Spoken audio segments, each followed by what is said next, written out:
Hello, ladies and gentlemen. I am Doppio, the greatest Bedman player on the West Coast, and I'm joined by On the West Coast? on the West Coast. Yeah, I can think of like 3 others. Come on. On the West Coast? I can't think of any of them, dude. I'm the best. Easy. But I The only am one that- Bryce, the true best bet man in North America, not just the West Coast. Okay? That's right. I own the West Coast. I will pick up California and throw it into the Pacific Ocean. I will stand at the edge of Nevada. And pick up California and throw it into the Pacific Ocean. Good. But this is episode number 9 of the Frame Trap podcast. I did accidentally tweet out last week that was episode 9, but I fixed it later. I was like, wait a minute, that's not episode 9, that's episode 8. I'm a dummy. Yeah. But this is episode 9. We got some interesting things to talk about. First of all, Testament came out, and I think I've had more time to play them than you. I have not played that much, but I played them a little bit. I was actually quite interested. I was like, I'll play. I'll see what they're about. I really like the quote-unquote gameplay loops and some of the ideas presented in the character. Like, the teleports are very fun and interesting. Having a trackable overhead and a trackable low is really cool, especially when you're, like, struggling to find an answer in specific situations. You just pull it out of the hat. But the projectile is what I like the most about the character, is that, like, it has a high risk on it because, like, it's a very slow projectile to come out. So don't expect to anti-air and throw a fireball. That's not going to happen. But the buttons are very fun to play with. Like, especially Far Slash is a very fun button to press. And then, like, 6HS, when you're not getting stuffed on startup, that's a very fun button to press as well, because it's huge and it's special cancelable. And the animation just makes you feel like you're about to smack somebody really, really hard. So that's what makes it feel fun. I think they I've been liking the character too. Honestly, I think I didn't really pay too much attention to Twitter, so I just kind of like booted up the character and I was like, oh, this character's pretty solid. I like their buttons. I like you said, I like the projectiles. I kind of like how their pressure works. Personally, because I like characters that like they threaten you just with big buttons. So like them just standing around is like actually quite threatening, because they're like, even if they're like half a screen away, like it's actually like super scary because you can't really push into them or you're gonna get smoked, right? I think it was pretty. I really enjoyed that part of it. I also just thought the character design was really cool. I thought the shit with the fireball into the crow was really dope. Yeah, like a lot of their moves are really cool. And I was seeing some combos with the up fireball, right, where they just launch into 5K into like follow up. That shit is pretty cool. I actually really like that. I think the character is like super, like, just fun to play. But from like a balance perspective, in terms of like day one shit, a lot of people were like talking about how the character was terrible. I don't really see it, but I'm not gonna say the character is terrible. I could definitely see like some hitbox tuning, because there's like, again, the 6HS is like, I'll be like mid screen and then my opponent will be all the way in the corner, and then I'll press 6HS and their jab will hit me out of 6HS. yeah, and I'm like, shouldn't this be like my advantage? Like, this is what I'm supposed to be doing, right? Is pressing 6HS in those ranges. And then Far Slash has like I'm pretty sure they're not going to change the frame data on it, but it's like it has a similar issue where like you can get easily counter poked out of it. And I know you're supposed to press 5HS because 5HS is disjointed as all hell, but 5HS is just like, it does not reach as far and it feels a little bit counterproductive. But other than like maybe some hitbox hurtbox changes, I feel like the character is workable, especially after I watched Japanese players play the character. I had like, I wasn't before I watched Japanese characters play the character, I was unsure on how to effectively use Stain. And I know that like a lot of fighting game players are like, what do you mean, it's so easy, huh? And like, as they've been like glued to their Twitter screens and saw the tech. But like after watching Japanese pro players play, it was obvious that like I thought Stain was supposed to be like a frame trapping tool, right? Where it's like you can get your bigger buttons off that are like supposedly better for block stun by using the Stain, so that you can have larger gaps, right? That's not what it's for. After watching pro players play, whenever there's Stain on the other character, they go for either the uncharged dust and then confirm, or a low every single time, which I know is like kind of interesting, but it's like interesting in the way that Skyrim's interesting, you know? You got this gigantic world, and it's the depth of the puddle. Okay? I'm a little bit disappointed that's the core gameplay loop with Stain, because like you have this very cool teleport, and that's not your core mix-up tool. Yeah. At all. So I'm hoping that like something comes out of it. My true hopium, my copium, because this character is the last character for season 1, I'm hoping that the character was designed with the season 2 changes in mind. And that might be why the character is feeling a little bit weak right now. I also think, I mean, that's like the easiest thing for people to do day one, I think, is like, oh, I have like 3 plus frames, okay, I'm gonna just do a high-low, right? Like, and isn't like uncharged dust like reactable? It's unreactable. It's 18 frames. If you have somebody who says it's reactable, they're lying to you.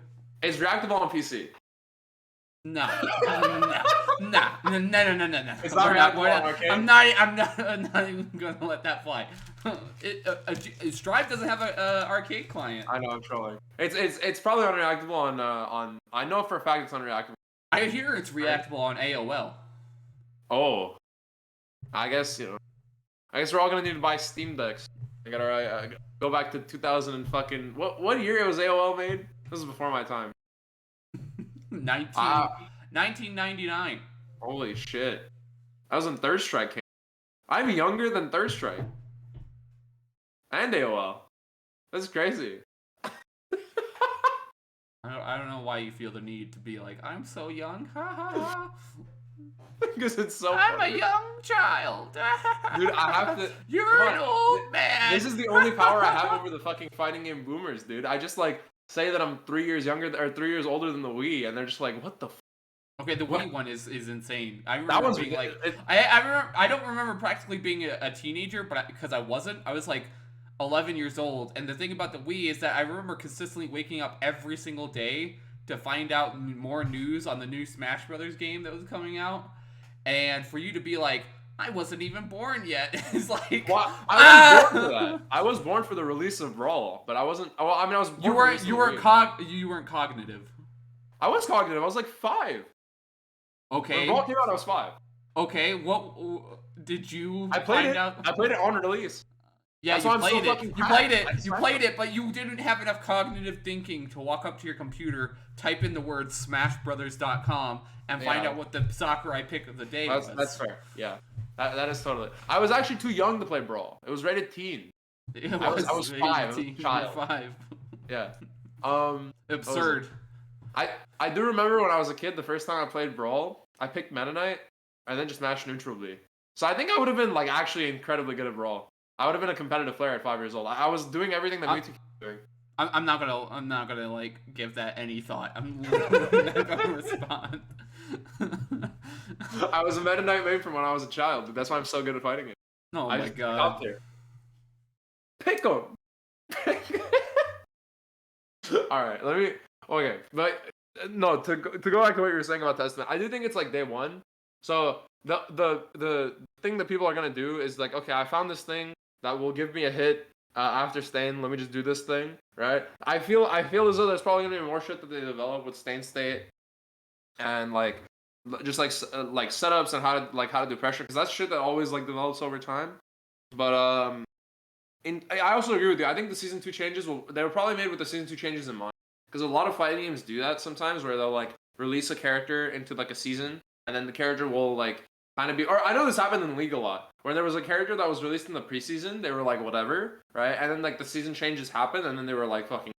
Like, they were just I mean, Jam Kuroda, however you say your last name, when she was released, when she was released in Rev 1, I actually have quotes from SweetXJam, who was in my DMs, was like, yeah, was literally not a character in Rev 1.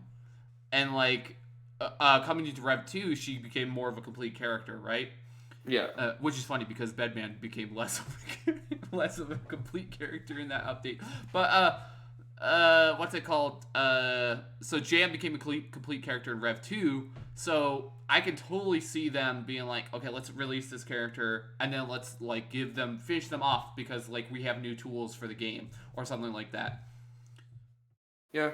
But, have you played the new stage? I have. We played it last night on the White House one. That was pretty cool. Honestly, I love the new stage. It is my new favorite so cool. stage. I love it so much. It's sick. Honestly, I'm really happy. I think I'm more happy with the fact that people have been making Metal Gear Solid meme, or like Metal Gear Solid like loadouts for that stage, and then like the wall breaks and that shit. I thought the wall break was like a mod. I was like, what the fuck is this? Like, why is there like an actual wall like exploding? But no, it's Oh real. yeah. When you crack through the wall and it's like, Yeah. and then like you come into like the party, and like everybody's cheering. I love the party scene because everybody's cheering. I don't know if viewers know this. My favorite features in fighting games are people in the background cheering, because we've been missing that from a lot of recent fighting games. So it's cool to have it back. Like look at most of the Strive stages. Like most of the Strive stages are empty. So that's why I guess I like the White House scene where it's like there are people everywhere. I think my favorite exit stage is Japan, but my second favorite is the one in the court, or like in the street, and then like the guys come out and they're like, not here, please, like leave. Yeah, not here. That shit's awesome. I love that stage. Yeah, but the Japan one is sick. I'm kind of amazed they don't have Japan in. Might be lore implications. Like what they brought Japan back from the sea. They like fucking summoned Shenron and were like, please. I mean, we have anime back. In the story trailer they showed off May, and it's going to be about May, Baiken, and Delilah, I believe. So. Maybe. I don't know. Cause okay, one thing I don't know if a lot of people noticed this is that in the trailer they had like one of the royal guards, like the old royal guard model, block like a huge beam in the story trailer. Now it's common practice in movie trailers to cut things out of a movie trailer that you don't want in the final cut, or to swap characters with other characters in the final trailer, so then things aren't spoiled, right? Yeah. I'm thinking that royal guard is a replacement character for somebody else that we don't know yet. So. Oh, bro, it's Cliff. It could be. Cliff would be fucking sick, dude. Cliff is the only character in Guilty Gear lore that I think is an actual badass. All the other characters are like, okay. But I mean, Cliff is an actual badass. He murders a fucking dragon that is 40 times his size at the age of like 87 or something like that. And then he uses his fucking teeth as a sword. I feel like Cliff is what every FGC are. Like every FGC boomer is like, I'm Cliff. I killed a dragon at 86 years old. That's how I might be old, but I understand more. Are you saying you think I'm Cliff? No, I don't think you're Cliff. I'm talking like Alex Valle level, like not like your level boomer. You're like you are kind of an FGC boomer, but that's like the I don't know. I'm thinking like actual old man, like white hair level boomer. That shit is like, you know, that's some fucked up shit. No, honestly, there's been so many clips that people have been posting of Cliff, and then people just like, I saw one of like Cliff like touching deathing someone, and then Sajam in the replies is just like, Cliff dying is the best thing that ever happened to Guilty. And I'm like, I feel like Sajam always like sees like a character getting wiped out and says like, good thing I don't play that game. I feel like that's his like, it's like his go-to ringer joke. No, it's just that like this character's fucked up. Like he's honest about it, which is nice. Cause like, damn, people were in his mentions about like Yun and shit, and like or not Yun, about Elena, and he's like, guys, Elena didn't even ruin Capcom Cup. Like the character was broken, don't get me wrong, but like y'all talking about how Elena ruined the last Capcom Cup. It wasn't Elena. It was fucking Kazunoko dive kicking everybody in the fucking face. Yeah, right? Well, everybody doesn't understand that like the Elena meta stuff wasn't found out until like after Capcom Cup. Like because at Capcom Cup they had that one Elena player, and he was like he was on the cutting edge. He was experimenting with the healing, right? And everybody was like, I don't know if that's real. And then he got bodied out of the tournament. But then after the tournament, people were like, wait a minute, this healing stuff is actually kind of interesting. Broken. Yeah. The thing with, and now in Japan, I think every Ultra tournament that they have, it's like just dominated by Elena players, which is like, it makes sense. I mean, it's like the best character. It's like the second best character in the game, and then she's also like really easy. So kind of makes. But speaking of Street Fighter, I think we should move on to. I mean, unless you have any other thoughts on Test, I think we can talk about again. White House stage, best stage that they've ever released. Like I thought the Biken stage was like gorgeous and good to look at. This one is like best of both worlds. Like it's interesting to look at. You got like cool people in the background cheering for you. You invade the Oval Office eventually if you transition enough. There's like 2 parties that are going on at the White House, and then like just the base stage that you're playing on is one thing that I really appreciate is that the lighting is very, very clear on the base stage. So, yeah. I mean, as a Californian, I can't play on it because I'm vehemently against invading the Capitol. But you know how it be. God damn it! I should not be making political jokes on my fucking. God damn it. Anyway, the Street Fighter update came out, and we will not be invading the Capcom headquarters. I said I'm against it. I'm a Californian. Did I lie? Did I lie? I said we will not be invading. Good. Okay, I didn't lie. Okay, I was telling the truth. Twitch police, please, no, not our chat, please. I'm sorry. Yeah, sorry. We're gonna talk about Street Fighter. So have you read the patch notes? I've read some of them. Okay. I read all of the. So I read Sakura's. I read Dan's. I read Ryu's, which was a fucking shit ton. What was the other one? And then when I found out that they nerfed all of Tokido's characters, I read Urien and what was the other? Akuma. Yeah, they fucked Urien. Like they actually. Urien's like, I still think he's gonna be like a solid character. He's just not gonna be like, he's not gonna be the dominator that he's been since his release. You know what's fucked too? They nerfed him the last patch, like before this, like on the season 5 patch. They nerfed him and he was like not dog shit, but like he was like significantly nerfed. Like he was still a good character, but they really fucked him up. And then it wasn't enough. Like he was still fucking godlike. Like he's still like he was dominating everything. I think Tokido was playing him, a couple other people were playing him, and he was doing like really well. And then they have to nerf him. And every character got buffed on this patch, which is like really fun. I don't know. If I played SF5, I'd probably play Urien. I don't like playing neutral, and I'd be like, okay, cool. But yeah, I only read 2 patches, which were Sagat, and my initial impression of Sagat was massive disappointment because the big thing is that like Sagat is struggling in this game because the design of this game, if you notice, everybody has stubby normals because they want you to be this close to each other at all times, right? And so Sagat, who is a fireball character, doesn't want to be at this range. Not necessarily, but you get what I mean. Yeah. Now, the only updates that they did to Sagat were to buff his stand medium punch, which was already a very good button. And then I believe they made it so that the distance in which you move using his DPs happens faster. Yeah. Right? I saw clips of that where like he gets DP confirms that he would like never normally get. Which yes, so it's like he got different combos, but like in my opinion, like I would prefer like more compelling lights out of him because or more compelling like returns off of his mediums at farther ranges, but that's not necessarily the case anymore. The character wouldn't that break the character though because he already has like some of the best fireballs in the entire game. It would and wouldn't. The biggest issue for me is that like the character is like very forced to play in this situation where he's like this, right? Yeah. And his crush counters aren't all that good because you didn't have confirms, but now you have confirms on them. Yeah. Like, for example, you can do the Tiger Cannon and all that stuff with it.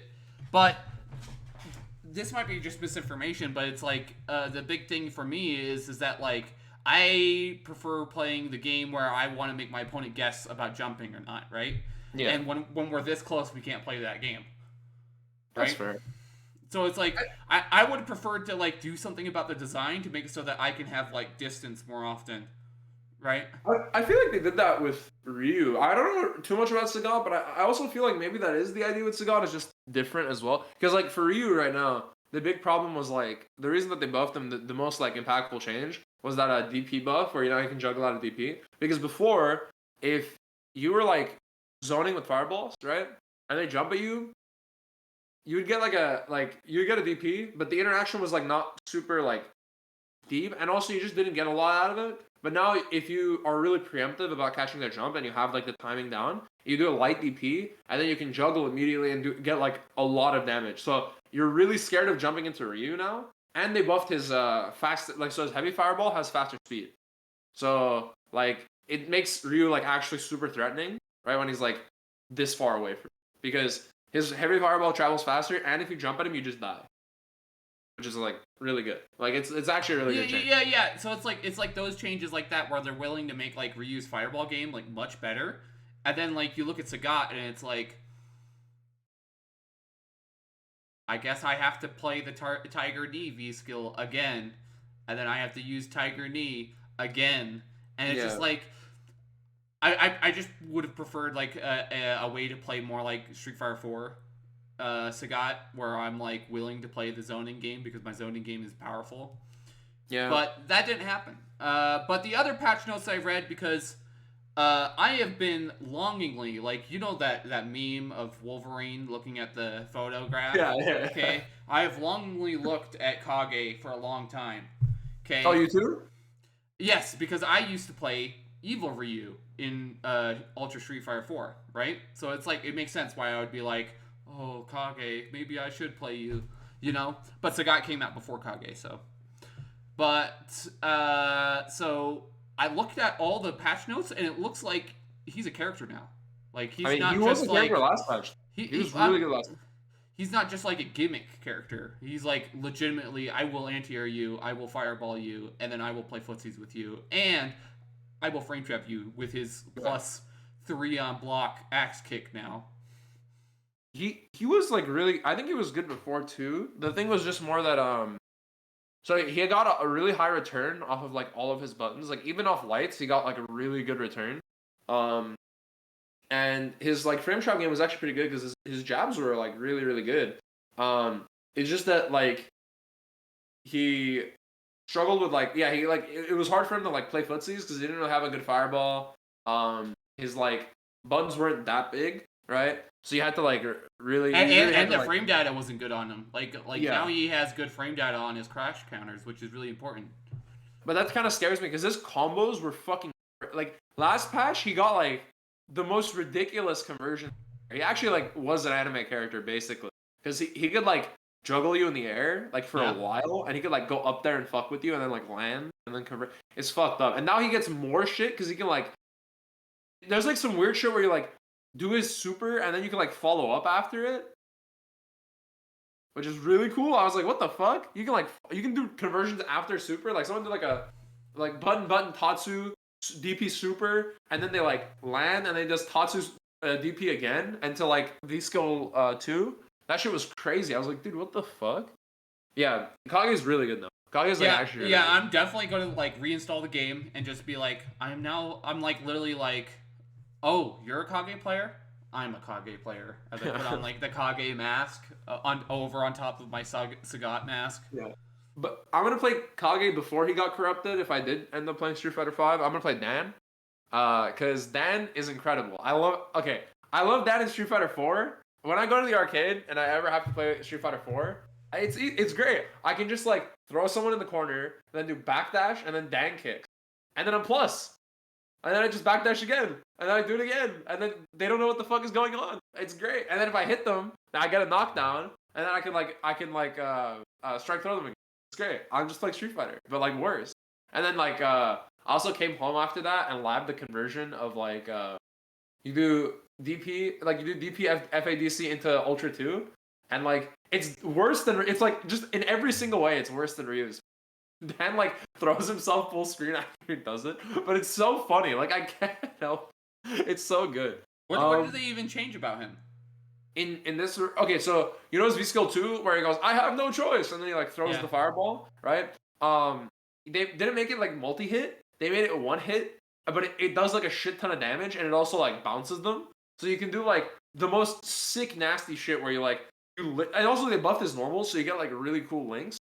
So he like links into some stuff. It's weird living in this era where like Dan is like a legitimate character. No, he's good. He's actually like sick. Yeah, and you'll do the conversion, then you'll DP them, or not DP them. You'll do the conversion, then you'll do the dun, and then like knock them up, and then this V skill two throws the fireball. They bounce in the air, and then you can throw fireball, and if you get the 10% chance, it'll like bounce him up, and then you do Dan, and then like yeah. It's really sick. Like he has like really cool combos, and his conversion ability is actually like pretty okay. It's just that like his normal suck ass and like what is it? His damage is kind of low, but also when he V skills, like you get the opponent gets the meter like when he taunts to like confirm combos. So he's not like broken. He's not like actually like a really, really good character, but he's like playable, which is great. I love Dan, so for me, it's just like I'm a goober, so I love that. I've seen the comic where like he needs to go somewhere, and it just curls up into a ball like a fucking Bakugan, and just rolls down the street, and it's like peak fruit. I love that shit. Yeah, I'm happy with what they did with him. Sakura didn't get that many changes. I played Sakura like before when I played Street Fighter 5, and she seems kind of the same, not really too much different. I've been told Zeku is like eating this patch.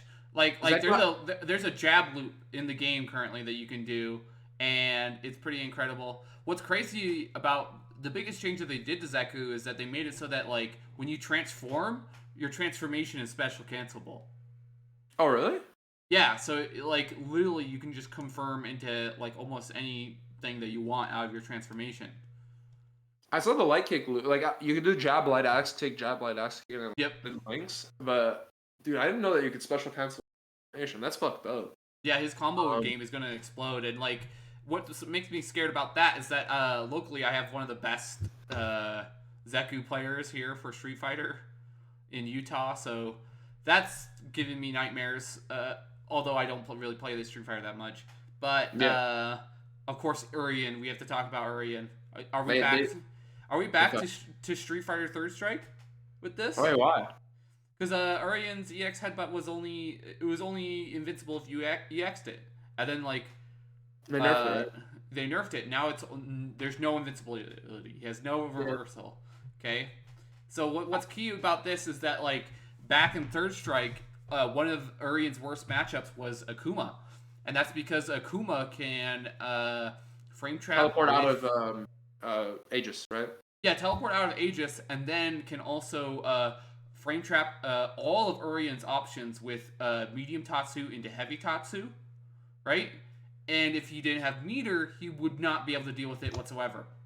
So that's what we might be looking for, where like all of a sudden all these characters are just like, I'm going to disrespect the hell out of you, which is basically what's about to happen. I think so, but also I think there's no like frame one get out of Aegis Reflector option in Street Fighter 5. Also, even in Street Fighter 3, isn't like Akuma teleport not that good at beating Aegis Reflector because he can just punish you for teleporting? It's like, not that good. It's not that good. It's just like what you should do is honestly like the only time you should be teleported is if they're going for the unblockable setup, which is pretty often because the blockable setup requires commitment and you can't exactly punish the teleport if they're going for that setup.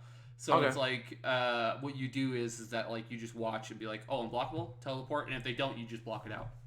Okay. Yeah, I really like the way Urien plays in a lot of games. It's just I never really had the chance to like actually explore him. And like in all the games that he's in, I always find like characters that I'm like, oh, these characters are like slightly cooler and they take less work. So like I'll just play those games. But yeah, honestly, I think the patch is really cool though. Like overall, I think what they did was like really, really sick.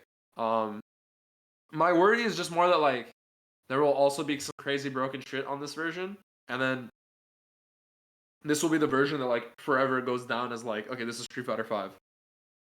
I'm okay with that because like the biggest thing about Street Fighter V is that like for at least 3 seasons, I remember the game being like not good, like just not good at all. And it's good that like we've had 2-3 seasons where it's like, hey, this is like legitimately now like I don't want to say a good game, but like a actual fighting game, you know? Yeah. I mean, I think you can say it's a good. I think it's a really really good. In terms of like Street Fighter, but I think it does what it set out to do, and it also does it in a really good way. Like, and a lot of the systems in the game are just really awesome. The only thing I would say is like if that game had better online, I might be more inclined to like try it. But it's just that like there's no Street Fighter locals. Like really, there's like no Street Fighter locals anymore. At least in Cali, other than like WNF and all that shit. But like there's no one really hosting it, like in my area at least. And then yeah, like it's just like it's been kind of barren for SF. And like if the online's not that good, then I don't really have a super big urge to play. But I think the game is really cool. Keeps me hopeful for SF6. I hope like SF6 kind of continues on that path of like doing well, right? The thing is too, I'm expecting SF6 to be kind of like rocky out the gate just because it's a new Street Fighter game. That should just happen, right? Like new systems, new shit that goes down. That's just kind of what happens. Like I'm cool with that, but I think I'm just happy that Street Fighter 5 is like in a good state, right? And that means like. Speaking of new games, we totally forgot to put it on the docket, but DNF Duel Beta number Oh yeah, 2 I was gonna say, yeah, I was on April 1st. Did you read any of the patch notes that they released? I did. I read them and was like, well, I don't know what that means. That was what my friend was saying too. I know the move names at least for my character, but like a lot of my friend was just like, I have no fucking idea what these moves. I think now this is a great patch, right? I think, and like I'm just happy that I get to play Ghostblade. So I think it's funny that like they do patch notes for the beta, which is hilarious to me. Yeah. Well, I mean, they just want to tell you what changed from like one version, but what I think is terrible and like a disgusting, vile, treacherous move. Travesty. That attacks the sanctity of the FGC is they nerfed the grappler infinite. They took it out of the game. Now, as we know, we're both Maximilian fans, right? And so we love loose gameplay. All right, we love that emergent game design. And this is just disgusting. How could you take a totally fair, totally reasonable, totally balanced infinite completely out of the game? What? Just because it broke the game? Fuck those kids. Okay, if they can't handle it, they don't need to play DNF Duel. Okay? That's my game. This is fucking my game, not you, me. As F champ. No, but for real, fuck that infinite. I'm happy it's gone. I wanted to play. I was like gonna be a grappler player. I was like, dude, I'm gonna play the fuck out of grappler. This guy looks cool, right? But honestly, Ghostblade looks so cool that I'm like, fuck. I was thinking about playing Ghostblade because like the confirms themselves just look cool to do. He's just sick. For context, I'm playing Kunoichi in that game right now, and she's fun, but like Ghostblade is just like, whoa, like this is a character. But the beta is coming out April 1st. No news on PC, so I'm just assuming it's on PS4 and PS5. That's it. Yeah. If you guys have one, that'll probably be good. If not, I think the game is announced for June 28th, right? Yes. I was also hoping for a mechanic reveal of some kind. Like explaining the mechanics? No. There's a character that they teased at the Arc Revo mechanic, called like Mechanic. The oh, yeah, because she's a hottie. So I want her in the game. I need to like put on my glasses so I can take them off disapproving. Where are they? I'm sad. All right, whatever. Just do the classic face bomb. Yeah, well, whatever. That works. I don't know. I think the hottest character on this roster is probably Crusader. My brother in Christ. You can't block this man. My brother in Christ. Dude, Obama's stream whenever this game goes on beta is gonna be incredible. I fucking love Obama. That man is a legend. The only trend that I hope continues in DNF Duel is plus frames. I really appreciate how generous they are on plus frames in that video game. Oh my god. Yeah, it's cool. I'm happy that they have a game like an anime game now that actually has like shit that's plus on block for one. Dude, I hate this trend of like nothing's plus on block ever. I'm just like, oh, get me out of I here. actually I actually don't mind because I feel like it makes taking risks more fun. Like Okay, buddy. I hope you have fun getting mashed on. Okay, buddy. I hope you have fun. Well, that's the thing. It makes me like me as a student of the do nothing school of fighting games. It makes me feel more powerful because I'm like, dude, I can just fucking smoke people. They just don't understand. They want to mash on like -2, and they think that they're gonna be perfectly fine. Like, bro, I can just not do anything, and you're fucking dead. Like, it's great. I love it. It's so awesome. People don't understand. I don't know if you're gonna play a lot of DNF Duel. I'm not playing a lot of DNF Really? Duel. Yeah, that game comes off as like when I played it in the beta, it's fun, but this is not like fighting game material for me. You know, I think it's. I don't want to be slanderous, but it felt very party game like. Are you Ken Huang talking about fucking Smash 4? I'm not trying to be slanderous, okay? Look, man, I only play Smash 4 when I want to have fun on. Okay, not trying to be slanderous, but that's how it is, okay? I mean, to be fair, the CBT for fucking Guilty Gear Strive was a party game. That shit was actually a party game. That was so fun. I don't know. Did you play that? The first like closed beta. The first beta. No, I didn't touch it at all. I literally didn't touch any of the betas until the last one because I was like, okay, this one's gonna be closer to the perfect like actual game. Dude, it was so fucking trash. That shit was dumb. It was dumb as fuck. 6Ps didn't work. Mm-hmm. They just didn't fucking like. Soul was the best character in the game because he had 2 buttons that could act. he had 5K and then he had DP, and every character that had some sort of vertical special move was good. Every other character was trash. Like it was hilarious. It was so fun. Well, wasn't that the beta where they made Potemkin's Hammerfall Plus? Yep. Which is absurd. +2. Why? Because video games. That shit was trash. I think honestly the first not beta to mention during that beta, like the only character with the multi-hitting normal was Giovanna, I think, and Soul Bad Guy. So how would you beat Hammerfall?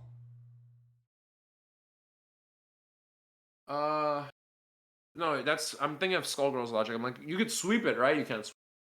No, you can't sweep it. I don't know.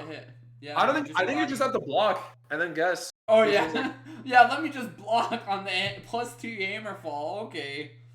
Just block forehead. Just block forehead, then hold this mix-up that does half your health. It's fucked. But what is it? I mean, honestly, with DNF Duel, I think like the first beta was kind of wacky. I agree with you, but I think the game is gonna like come into its own a little bit more as it goes now. So yeah, I agree.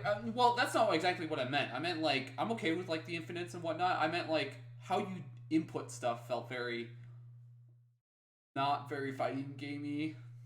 I get you. It just felt like not so much. I actually agree with that in that regard. It felt kind of like weird, but I think it's also trying to like reconcile how DFO is and then like put that into a 2D fighting game. So I kind of get it. Okay. I mean Maximilian, but I do agree with him that it did feel very like it just felt like bullshit. Like this is a very bullshit fighting game, and I love bullshit fighting games, so I'm like cool with this. I'm okay. I mean, I can it's play aiding. Huh? Of course, it's aiding, so it's going to be bullshit. So it's great. I'm not here to hate on the bullshit. I'm here to hate on the controls.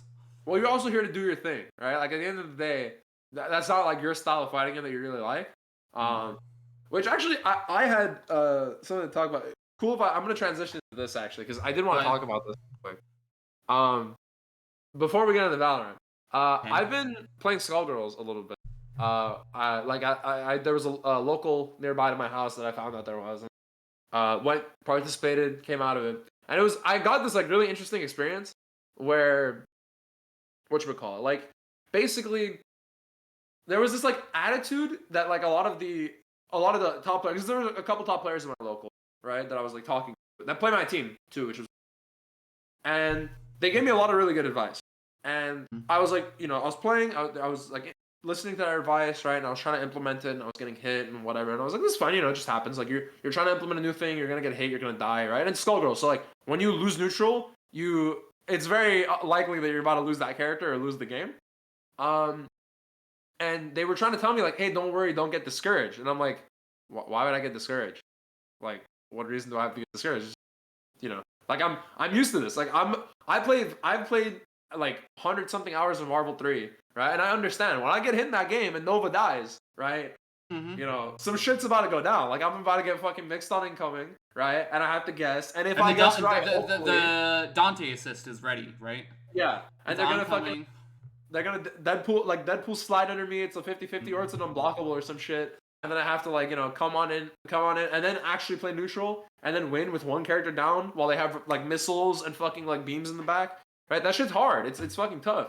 But I know that that's like a part of the game. Like you're just gonna die so many fucking games in a row before you actually like learn how to play the game, right? Before you understand, okay, I can do this and I won't die. I can, not like if I don't do this, then I'm gonna be safe, right?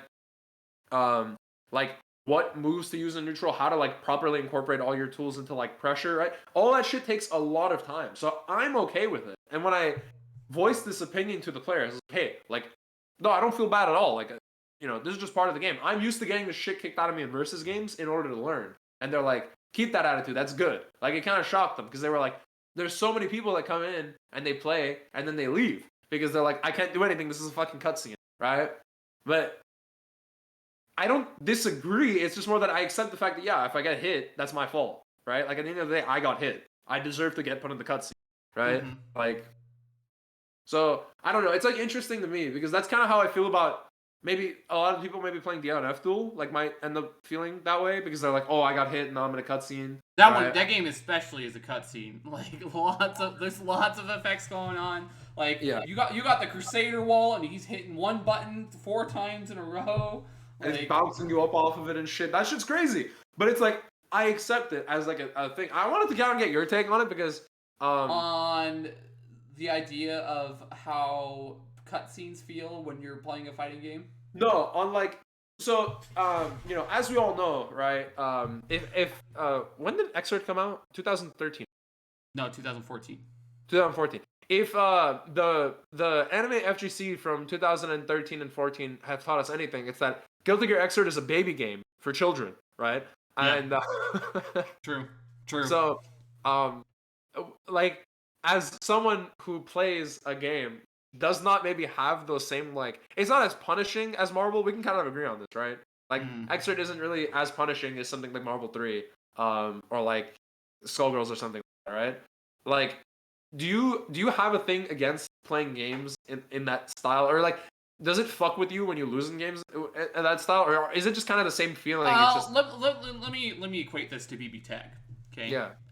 One thing that's very annoying about BB Tag is that it's very matchup based, because like the mix-ups will change based on your opponent's team composition more so than other games, especially in the versus game sphere, because of how the switching mechanic works, where you can just switch in the middle of somebody's assist, and it just happens. And it's not like MVCI where like there's a moment where you can block the other character. It's instant, and that's where you have to block, right? So it's just very it comes off as like, to get better at versus games, you need to play more of the game, if you get my drift.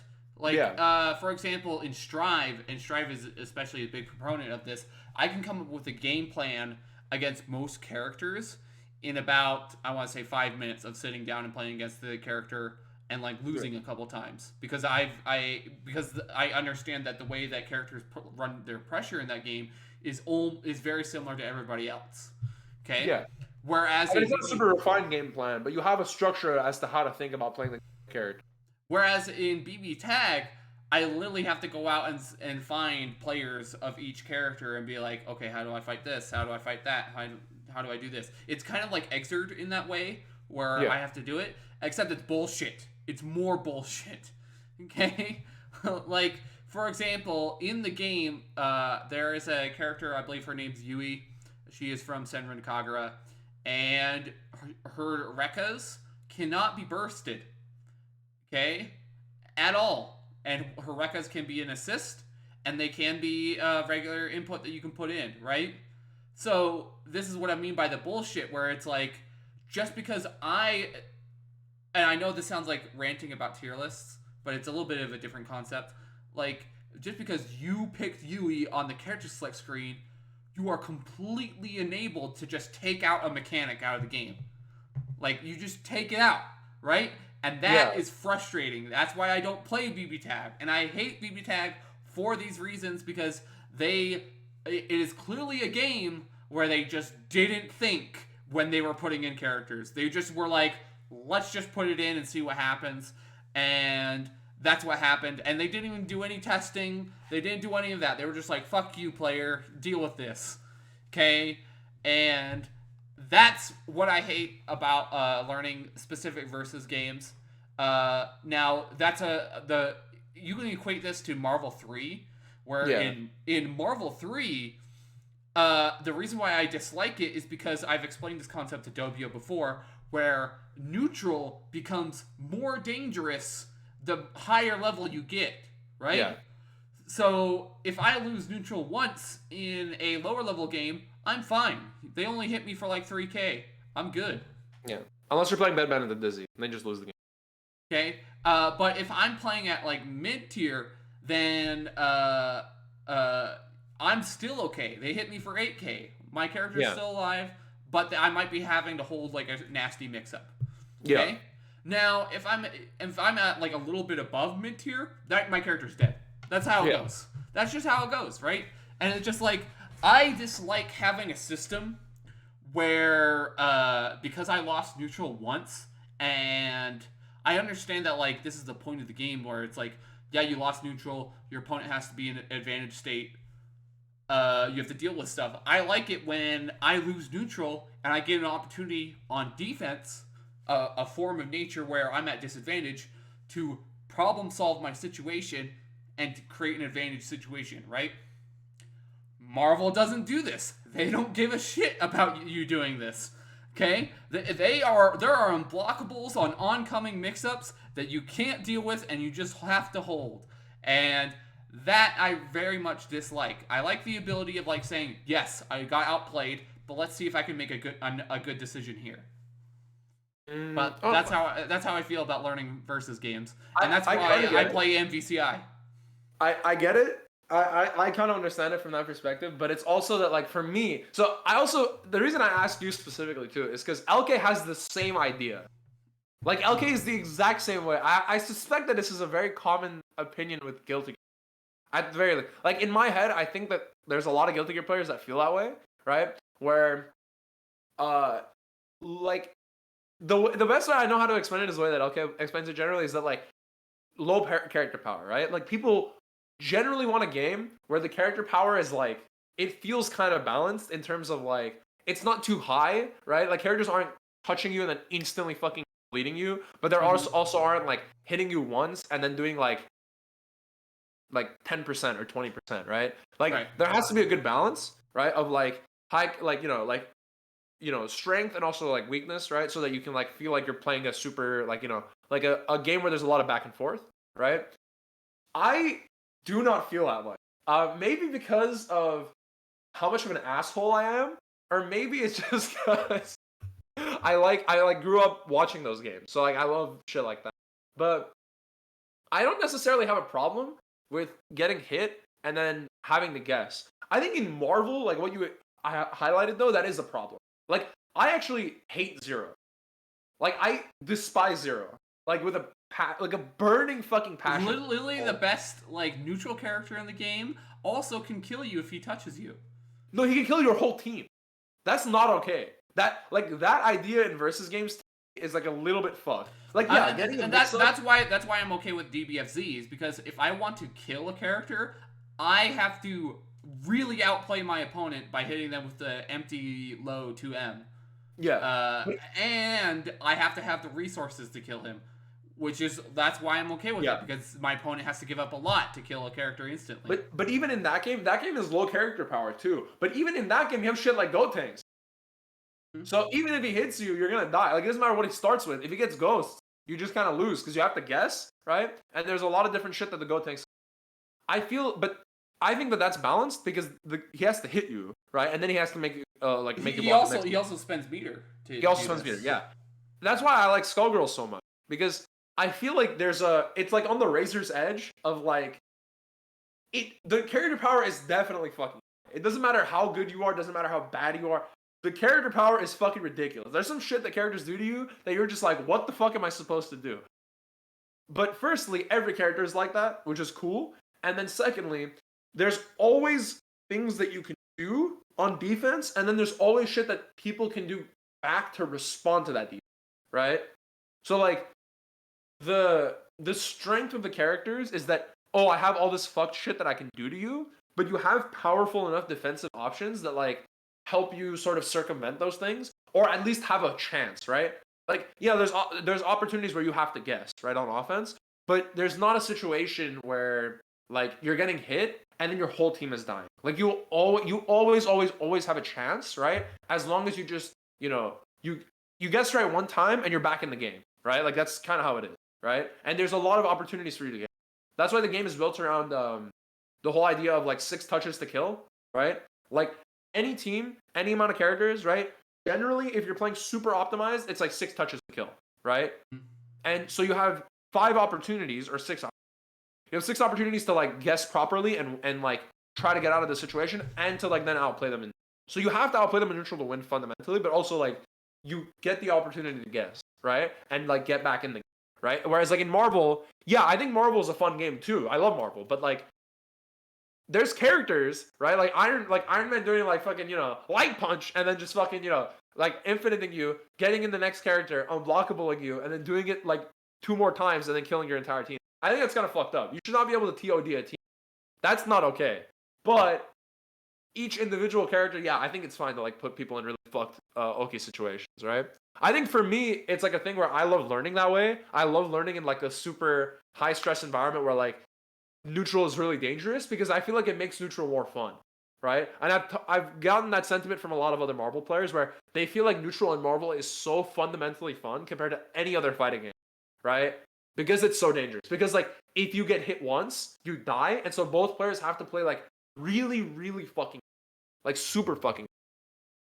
I don't know. It's just something that I picked up on from talking to a lot of Skullgirls players, and it was weird for me because a lot of them had the idea that like, oh, you gotta put 600 hours in this fucking before you have fun, and I'm like, I've been having fun for the past 100 hours. I don't know what you guys are talking about, but yeah, it's like I guess I'm like one of those people that like is cool with that. I just want to know if it's like I just wanted to kind of understand like, is this a thing that isn't just me? Like maybe I'm just overthinking it in my head.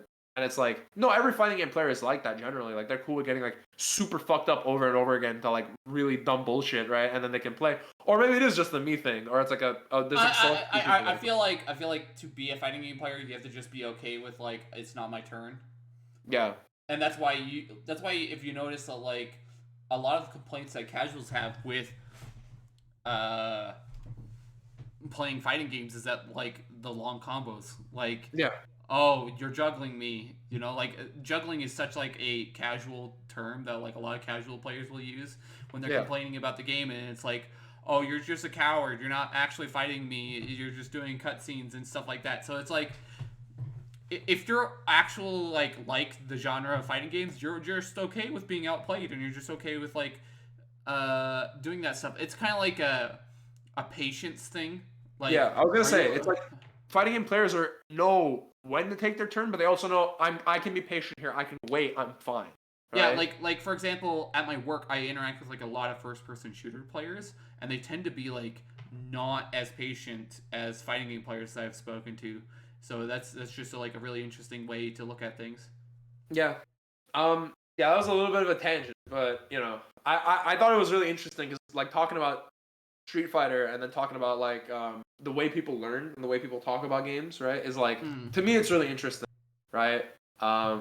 But we should cover the Valorant because I know I'm actually quite interested in this. I did not know about this until you told me about this. Okay. So there were 2 things. There was the state of the agents, and in the agents they teased the next agent, of course, because I believe this set is almost over. Probably I want to say like another month or 2, and it'll be over. And then also in the State of the Agents, they said like they might be looking to nerf some things a little bit more. I'm okay with nerfs in this game because Valorant is a game that if you don't nerf, it'll get out of hand and then it'll become like a different genre. And you want to keep that tactical shooter feel. So, but the newest agent leaked. Somebody posted a screenshot of all the abilities on the subreddit, and the way they work is that like they sound really edgy. Okay, I'm just gonna say this right now. They're very edgy. They have black nail polish and then like black garments all over their arms. I don't know what gender they are because we only saw the hands. So nail polish does lean towards female, but it doesn't disclude males. So, yeah. But actually, that's all. So basically, the first ability was like they summon a dog and they can follow trails that other agents make, right?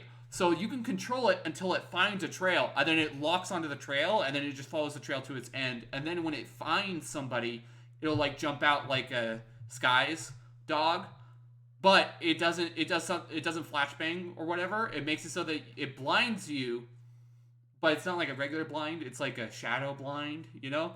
And then it deafens you. Okay? And then she can summon eyeballs in the map that give you vision, but only temporarily. And if it spots somebody, it makes them blind, but the eyeball goes away. And then her ultimate was like a big, huge shadow wave that makes everybody who gets touched by it blinded, deafened, and weakened, or whatever it's called, where you take more damage. Yo, that's crazy. Holy shit. Yeah, I'm very annoyed because Edge. I hate Edge. I hate edgy things. As I look at my left monitor with the Lich King on it, but I just dislike overt edginess for the sake of edginess. Don't you like Zamasu? That's a different type of edginess, okay? That's like Chuny edginess, okay? That's different.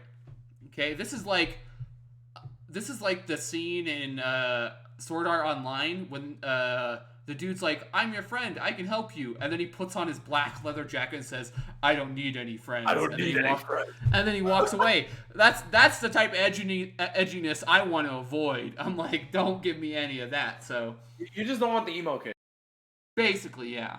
I'm cool with it. I think well, you said summon dog, and the first thing I thought was, okay, so they just like they knew Elden Ring was gonna be popular. they were just like, fuck it, we're doubling down here. We're not fucking with this. The big thing is that it sounds like they're adding a new mechanic in the idea of trails, where it's like she has another ability where you throw out a bomb, and if somebody gets hit by the bomb, they start making trails, and you can see the trails.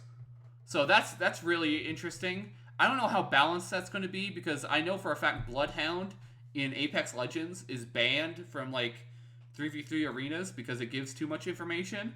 Yeah. And then what's it called? I know other characters who have similar abilities are banned. So it's like, I don't know how they're going to balance out these trails, but well, it might be one of those things where you have to hit someone with it it's obviously one of those things where you have to hit someone with it in order to get the information.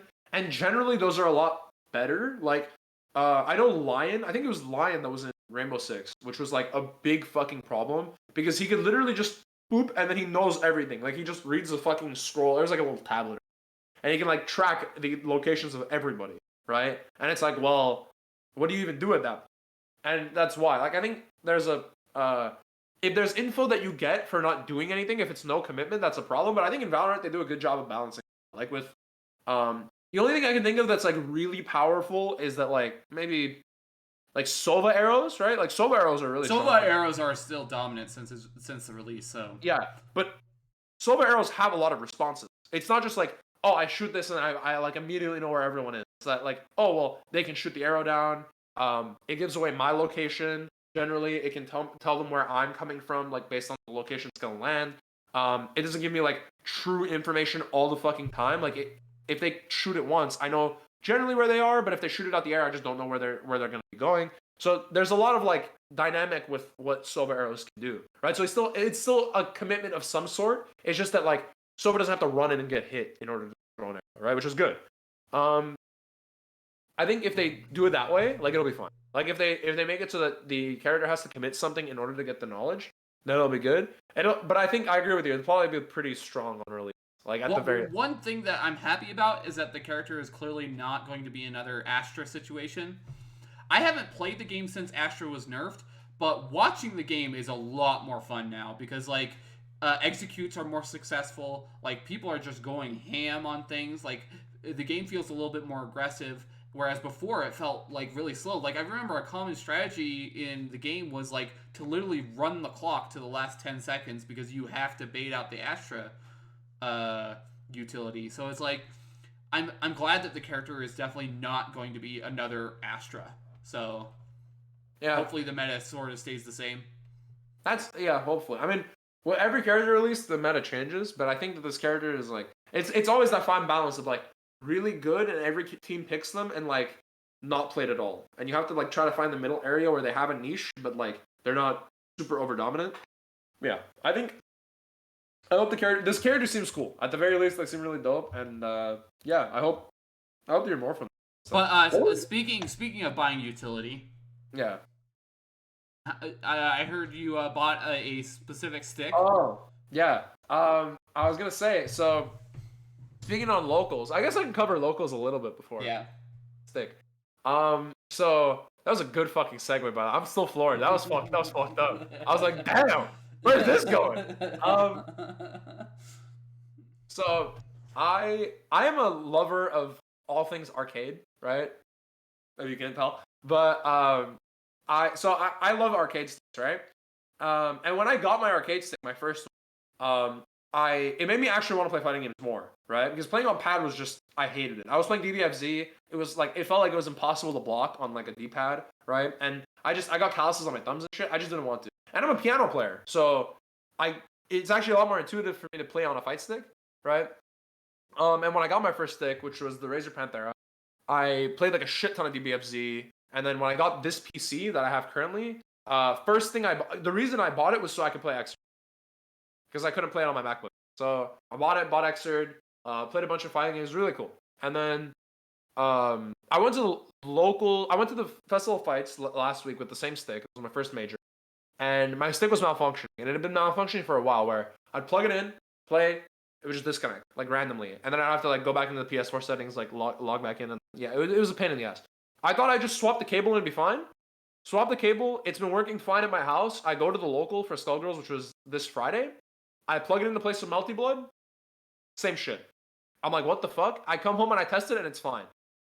So I'm led to believe that it's not the cable. And my friend at this point is like, dude, just buy a new. I actually had that issue with my stick.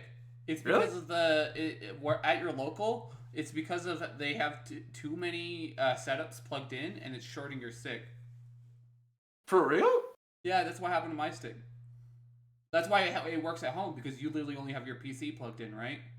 So and then you plug it. No, I have a ton of shit. Oh well, if it's your, I mean, like the thing that you're plugging into is only plugged into an outlet where your PC is plugged into, right?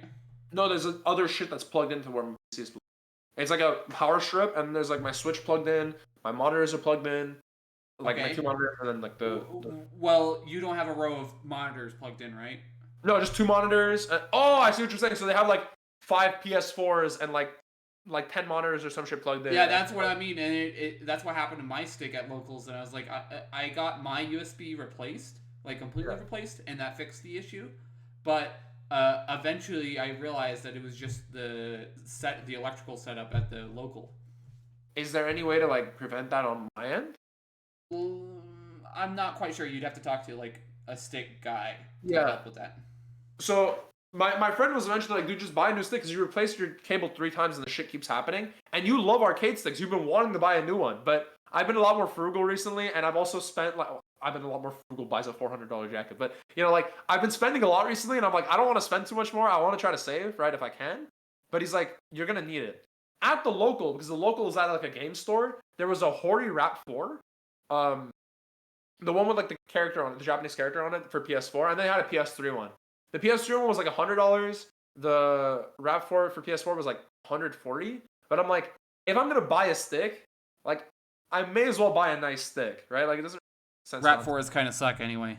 Really? Yeah, I had that idea of like they're literally like toys compared to like real sticks. Yeah, this is the stick for reference. I don't know if I ever showed my. This is the stick I use. Yeah, the Panteras are nice. They're okay. These are really nice. They're super heavy, and they're pretty easy to like open. The only thing that was a pain in the ass is I got the art done, and I had to buy new plexi, and then I had to like I had to use a blow dryer to like heat up the glue on the first layer of plexi, and then rip it off, and then put the and then glue gun all the fucking glue off, and then like put the new art in, screw it in, and then I got like what are these? These are Crown Samduxa buttons, and then I got like a ball top. So this is a really cool stick. I spent like $200 to buy it, and then like another 100 some odd dollars to mod it because I got the art done, and then I bought the buttons, and then I put Cherry MX blues in the buttons. What is it? I was like, fuck, I don't want to do that again. Like I just bought this stick, and my friend was like, you could just take it to Evo, and the Arcade Shop guys are there. I'm like, oh, you're right. Yeah, I could just like have them fix it there. Like so. What I'm probably gonna end up doing is I was like debating what stick to buy, and this is the thing I wanted to talk about after the preamble. Basically, there's a lot of videos on the internet talking about should you buy a stick or should you not buy a stick, when the answer is clearly just do what you want. Like it doesn't really matter in terms of like competitiveness, but if you want to buy a stick, it's a great investment. They're cool. If you don't want to buy a stick, keep playing on pad. There's no reason to like buy a stick if you don't want it. But what is it? Like, there's not a lot of information on like what stick you should buy. I guess because it's mainly personal preference, but there's not like a lot of really in detail like stick reviews. I don't know if you agree with that. There aren't any, because typically like what happens is that like the people who are really into arcade sticks will talk in their local FGC discords because they're among like-minded people, and then when you want to ask about arcade sticks, their hobby is to build arcade sticks, right? Not to make YouTube videos. That's fair. So it's like typically you just have to find that guy who's in your local scene who's like really into arcade sticks, and he'll help you out. But sometimes it can be hard to find those people. Yeah. The I think the outlier here is there's a guy forget his name. He was on. So Alex Nostalgics is like the big guy on YouTube right now as far as like arcade stick stuff, because he makes a lot of like really hold on. Yeah, Johnny Fraze, that's the other guy. So Alex Nostalgics, Johnny Fraze, those are like the two guys that are like super big in terms of like arcade stick YouTube, because Johnny Fraze is like a really big custom arcade guy. He makes like a lot of really, really good sticks, and he highlights a lot of different stuff. He's the guy that actually showed me how to like clean a JLF. That's why I bought like the specific kind of like car grease to like lube up the lever and all that shit. And Alex Nostalgics makes like good videos talking about like different parts and like different sticks and all this kind of stuff. But there's no one that like really, I think, like in depth shares like the options of like what you're buying, right, in terms of sticks. And so I was kind of led to like do my own thing. For me, I ended up buying the Itoki Omni because I'm a filthy Korea gaming supporter. Trolling. I love Korea gaming, and like extra filthy. Like you went down to the mud trails, and you came home and you're like, honey, I'm not showering tonight. I got an Omni. I can't shower anymore. But the reason I actually bought the Omni was because it was between that and the Kwamba Pearl, the Sega Astro version. So they have like a version of the Pearl that's like just Sega Astro colors, and then it has like. And I love the Sega Astro, if you can tell, because I just love those colors. And I was like, which one do I buy? I ended up going with the Omni because I was like, I want to mod the art and I want to mod the buttons. It's way easier, right? And I wouldn't want to mod the art on a stick that already has like the, you know what I mean? Like it has its like layout and it's cool for its own reason. I wouldn't want to mod that stick. So knowing who I am, I'm probably going to want to change the art. I'm probably going to want to get like mechanical keyboard buttons instead of Salmo buttons. So I was like, I'll just buy the Itoki Omni, and I'm probably going to end up modding it down the line. Might do it on stream or like on video or something, because that would be a lot of fun. But that stick is like really easy to mod, and I think it's a really nice build quality. I kind of didn't want a dragon, just because the dragons are like very big, and if I'm gonna be traveling with this thing, I kind of want it to be like able to be like. Don't listen to him. Don't listen to him. Okay, the dragons are incredible. Okay, The dragons are incredible. $300. They're amazing. They're ergonomic. They completely open up, and they make their own carrying cases on their website. So don't listen to him. Okay, he is just a non-believer.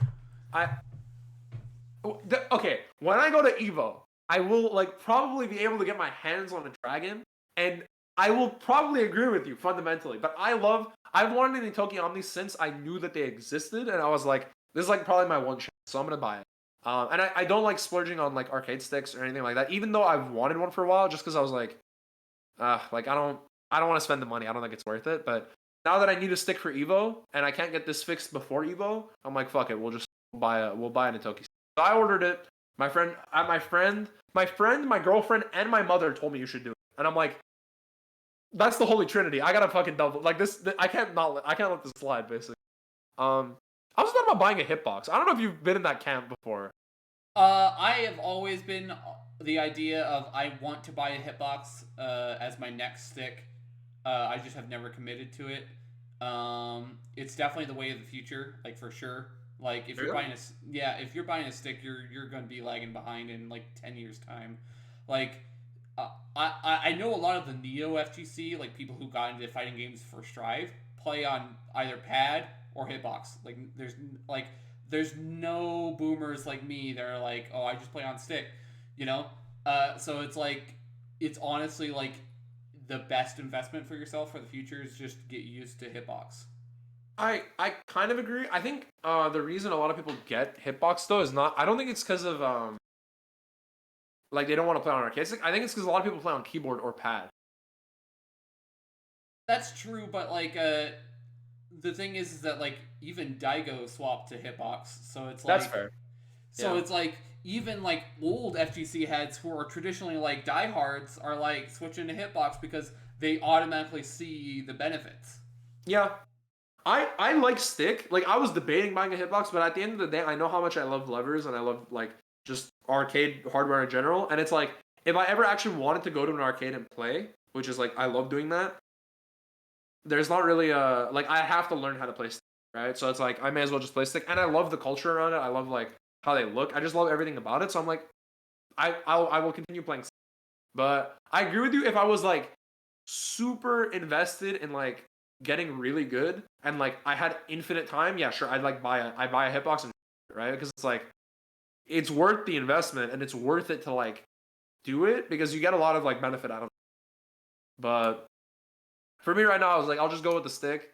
Yeah, what's cool too is people sell conversion kits for sticks. Like you can buy a Razer Panthera like hitbox kit and just drill all the holes. Like it's like a thing that lets you drill all the holes yourself, and then like you can just like put the buttons. It's really good. But yeah, I ended up not buying one of those, and I'm honestly really happy with my purchase. I'm very excited to get it in. It did cost me $52 shipping, which was not fun. But you could have bought a dragon. Bro, okay. I would have been very okay. I honestly really, really wanted the Itoki more than the dragon. I'm telling you, I'm just straight up. This is the truth. All right, Bryce. I don't want to buy a $100 carrying case or whatever the fuck, or a $70, $80 carrying case. I just wanted to like buy the stick and carry the stick around. That's all I'm gonna do. That's the truth. That's the truth. I'm sorry, Bryce. I betrayed you. I know I let you down, but it's okay. And here I thought you were a part of the Do Nothing Tech. What do you mean? What does me buying a Quama Dragon have to do with me being a part of it? I'm taking away your degree. There was no degree. You didn't give me the degree. You told me I was graduating from the school, and you were like, oh, "Why would I give you the degree? I'd have to commit to an action. There's no way I'm handing that over." I'm like, "Fine, I respect it." Fuck. But yeah, no. In all honesty, I'm very excited to get the stick in, and kind of want to see how it feels. So I'm hyped about it. By the way, have you played on silent buttons? Yes. Do you recommend them over like normal standard Sama buttons? Because I've heard they're really good, but no, they remind me of Famitsu buttons. And you don't like we all know Famitsu buttons are of the devil. Really? Have you never touched a Famitsu button? No. They're like, you know how like you press down a Samuel button, it pops. Yeah. Yeah, like you press it down, it's like pop, pop, pop, Yeah. right? A Famitsu button, you press down, and it's like, What the? yeah, and it does not feel good. It does not feel good. I love the way I didn't actually like the way that Samos felt. Or I thought they were fine, but these like the Cherry MX buttons, I love these. These are like really nice, especially the blues because I like really like tactile feedback and shit. So I'm like, this is dope. I'm vibing with it.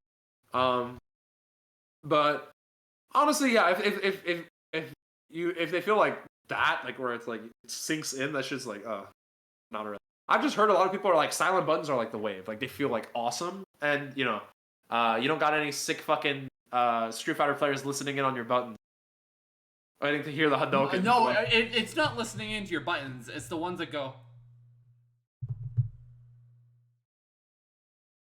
and think they're nice, and I'm just like. Have you seen the clip of like HBox is like he's at a tournament and he's playing against PMD? Yeah. My favorite one is the Korra gaming edit where it's like the down throw and he looks and it goes can't escape from crossing fin. It's so stupid. I actually really hate that nature of like playing at a local. Like I hate it so much because like oh my god, there are so many of those players around and they think they're fucking nice. I'm just like whatever it takes, man. Whatever it takes. I'm not about that. I'm just like let's see what happens when we're on a head-to-head setup where we're like this and we're like true. That's way far apart. Okay, let's see what happens. That's true. I respect that. I agree. I think like having side to side is like it's good. I think it's good for like a logistics perspective. It's also it's like there's like a lot of fuck shit that happens because like you can just like look at how your opponent's blocking. In a perfect world, we'd have 2 monitors for every PS4 setup. Every setup, yeah. But yeah, I think other than that, I guess I should talk about the local more, like the local experience, because I went over a little bit of it, but it was like a small game store, and they were hosting KOF and Skullgirls. My friend was playing KOF, I was playing Skullgirls. Scugs, as they say it around these parts. Scugs? Yeah, they call it Scugs. It's actually awful. I want to like punch people in the face when they call it Scugs. What the fuck is wrong with the Midwest? How do you guys miss so often? This isn't even the Midwest. This is the West. It's Utah. I could literally drive to California. Okay, this is the West. But you're not like on the West Coast. That's Midwest would be like the east side of Colorado. That's Midwest. Fair, I guess. I thought the Midwest was just anything that wasn't on the coast. No. Except Texas. Texas is just Texas. That's its own region. It is its own region. It's true. But you played Scugs. I played Scugs. And what was really interesting was I was expecting it to be a very like different. KOF didn't have a lot of like players, but Skullgirls had a lot of like top players. Like Swing Beats was there. There's a guy called Ruby Chan who's a really good Bayo Band player as well, and he's always in the Discord for Skullgirls. Was there? These guys are all really good players, and I was expecting like, oh shit, these are all gonna be like top players. They're probably gonna be very cliquey and like not want to talk to people. So I go to the local, and it's this tiny little room, right? It's like very small, and then we pay our entry. We start getting called, and I think my main goal. We talked about this beforehand too. Which was like my main goal going to that local was talk to people, right? Like talk to people, socialize with people, figure out if they can run Persona, because I wanted to play Persona at a local, and just get to know the scene, right? And then the secondary objective was do good in Skullgirls, right? Whatever that means, like just like compete and like feel as though you're like doing. I actually achieved both things, which was great. Because by the end of the day, I had like I think 7 people added on Discord, which was like fucking crazy to me. And people were asking me, like I was walking around talking to people, and then I'd be like, hey, you want to hit up some games later? And I'd be like, yeah, let me give you my Discord. And then also like I would just be talking to people while playing them, and they'd be like, here's my Discord. Like add me, I'm like sick, wonderful. And then I also got invited like completely unbeknownst to me, to the new SoCal Discord. There's like a SoCal Salty, like it's called SoCal Salty. That's the local, and they invited me to the Discord, the SoCal Discord there, and I was like, oh shit, this is awesome. And like all the top players in our region, right, in terms of like Skullgirls, are in there, right? That go to that local, which is like awesome. So people were generally really friendly. I got to talk to a lot of people about like where am I from. Somebody recognized the characters on my stick, and I was like, oh, this is awesome. People were really open to playing games. Yeah, so there's just it was a really positive vibe. And then there was a guy there. Tag is what NS, and he's a very good Skullgirls player. Not the best one there, but he was really good, like substantially better than like a lot of people there. I'm like, hey, you want to run friendlies? Fully expecting him to be like, no, fuck you, I have to grind for tournament. No, he was totally open to it, and he like, we sat down, we played, and I'm like, hey, you want to add me on Discord? After, it's like, yeah, for sure, man, we'll play. And I hit him up the other day. We played like a ton of games. Yeah. And the thing that I will remember is I'm sitting there playing, right? And reminder, I'm playing Bayo Band, right? And Swing Beats with his custom combo breaker jersey and a fucking like, a full Beowulf Espada stick sees me not block a mix-up, and then walks up, ends on both chairs, and goes, dude, do not DP every fucking time. Don't let this motherfucker like respect you. Okay? You have to fucking DP him. And I'm like, oh, I'm just trying to play on layer 1. And he's like, you have a plus on block DP, son. You mash that shit. You mash that shit for free. Don't let this motherfucker get away with it, dude. I'm like, for real? But yeah. You matched that shit for free. You went to the bank and they said, we're gonna give you money. Dude, it's actually fucked up. Beowulf is a plus 4 DP. A plus 4 DP. Why? Because Skullgirls. It's great. No, to be fair, he did give me very good advice. He said that idea of like layers works, but in this game, because the mix-ups are so fucked, you need to make him respect. Like that's the layer 1, right? And then you can add on to that, right? Because like you have to make the opponent respect you before you can try to like block, right? And you need to ask permission politely to be able to block. And then he's just like, forget teching throws. Unless you're in the air, fuck teching throws. Don't do that shit, dude. I'm like, dude, I can get touching death throws. What do you mean? He's just like me for real. but in all honesty, this is a really nice guy, and all of the top players there were super nice. And another thing I'll remember, Ruby Chan, who I remember I was talking about in Discord, I was talking to him and he's like, oh yeah, I'm pulling through to the tourney too, that's awesome. And I'm like, oh, he'll probably just like forget about it or something. I go and I have to play him in bracket. And I'm like, oh, I'm probably gonna have to like introduce myself and tell him I'm like that guy from yesterday. And I sit down, plug it in, say one word, I'm like, oh yo, what's up? And he's like, oh my god, you're the fucking guy. I was trying to find you, I didn't know what you look like. I'm like, oh shit, wait, you remember? He's like, yeah, dude, you're fucking dope here. I'm like, yeah. I'm like, oh shit, okay, sick. And this guy's someone who like, usually kicks it with just like the top players. I thought it would be very cliquey based on like what I knew from like Guilty Gear and like past experiences. No, everyone's super chill there. Everyone's like really nice. And super willing to like talk and like interact, right?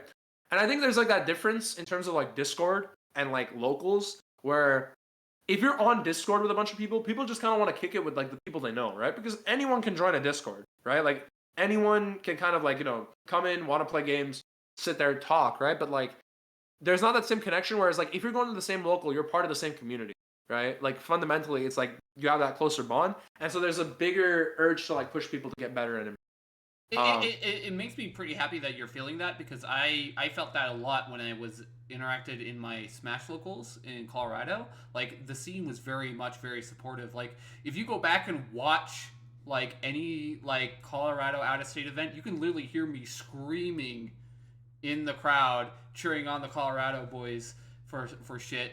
And like there's even like very old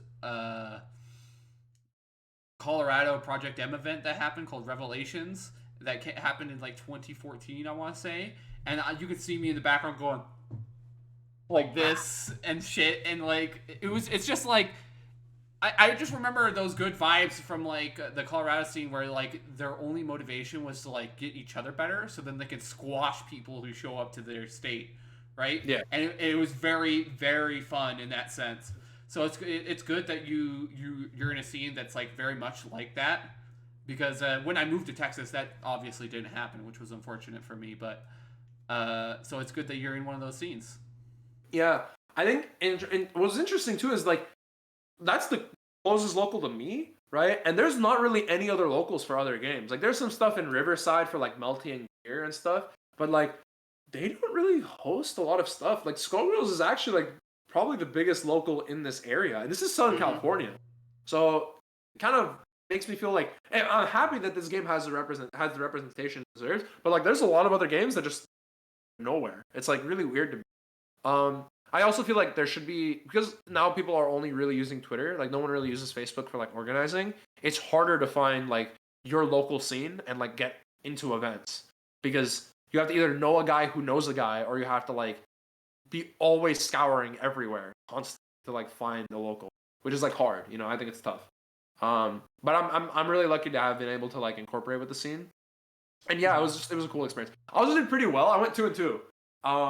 The first guy I played, my round 1, I kind of smoked. I didn't smoke him. He was like, it was pretty. I want to say it was like pretty even, but like I was pretty clearly coming out on top. My second round opponent, Ruby, murdered me. He was playing my same team and he fucked me. Like he just fucked me. Because Baoband is a crazy team that has a ton of ways to just mix your shit and kill you. And it does a lot of damage. So he really like, you know, he's pretty solidly beat me. Third round, had to play a guy who was like a melee player, and I had to teach him how to like input his assist on the character select, because he didn't know how to do it. And I was like, okay, like cool. He was a good guy. He told me about how there was like a scene in my like really close by that they do melee all the time. And I was like, oh shit, that's cool. And I might pull through there someday. I do like melee, I just don't play competitively. And then what is it? Until I bring up net play, right? Right? We can net play melee. You haven't asked me that. You haven't asked me that in fucking weeks. Come on. Yeah, but like anytime we bring up I bring up PM, we'll net play it, and then like the next night you'll be like, oh, I just labbed a couple things, and then like it'll turn from like me squashing you to you being like, oh, I'm just one of the 7 gods of this video game. I'll still lose though. It's so fun. It's just like I just think it's funny how you're like, oh, I don't play it competitively unless Bryce mentions it. No, I don't. I just when we start talking about PM, I get into it and I'm like, oh wow, there's a lot of tech in, and then I get way too far into the rabbit hole. my Roy was kind of clean. I'll give you that. God damn it. I can't wait till PM rollback. PM rollback is gonna change. Supposedly they had a breakthrough recently with it. Really? So oh, that's cool. Hopefully soon. Soon, yeah. TM. I would say I can't wait till there's a PM scene, you know. You're in SoCal, dog. They just had a large, like one of the biggest Project M tournaments of all time there. Where?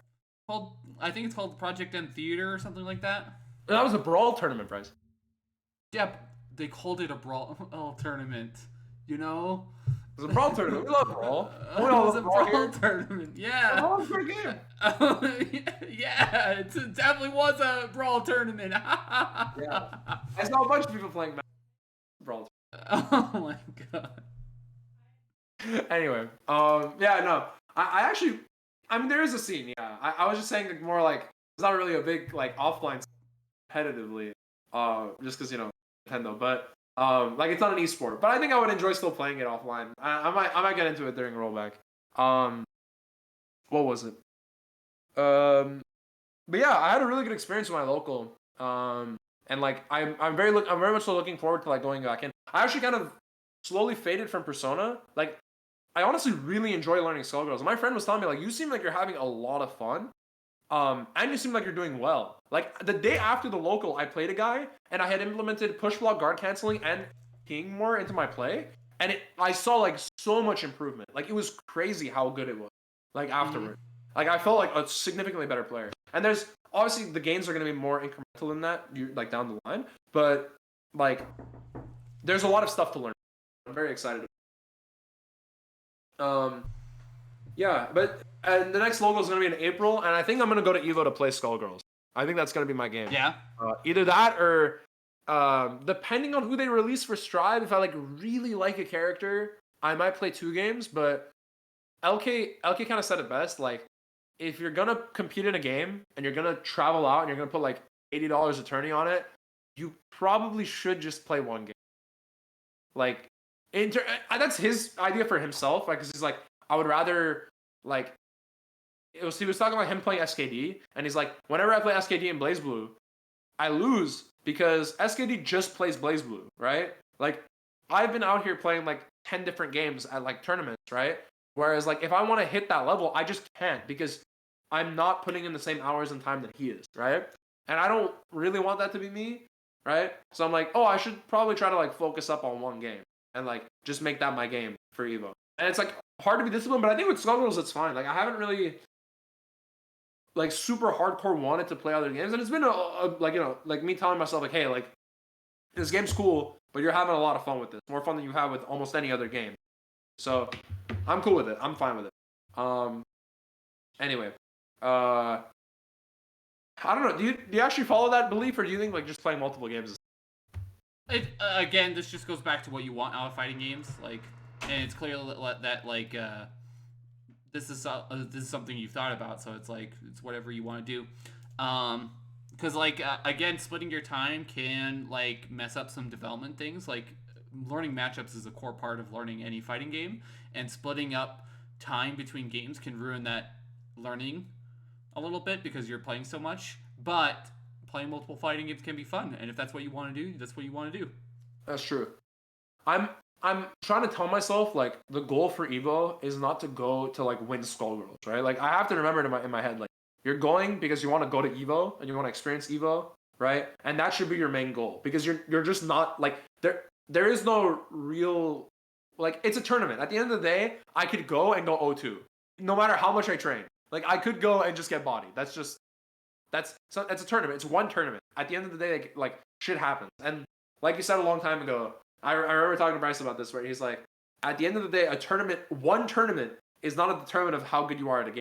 That's just not real, right? Because tournaments have a lot of variance. There's a lot of like shit that goes down, right? You might get into like, you know, 2 bad matchups. There you go. You might end up playing people that, you know, can solidly beat you on the day, right? Like, at the end of the day, you don't know what's gonna happen. So you need to understand that like just because you don't do well in 1 tourney doesn't mean that you're a bad player.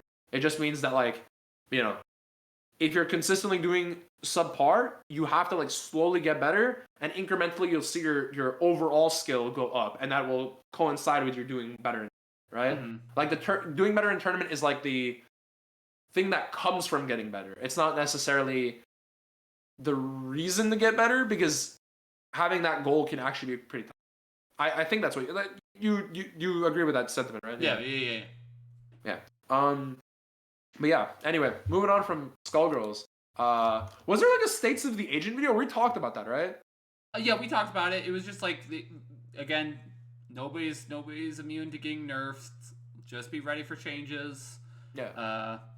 But what I really want to talk about is, especially with how the developers are holding their cards, is the variations of card games that you wanted to talk about. Get the fuck out of it. No, okay, that one was pushing it, dog. That one was actually pushing it.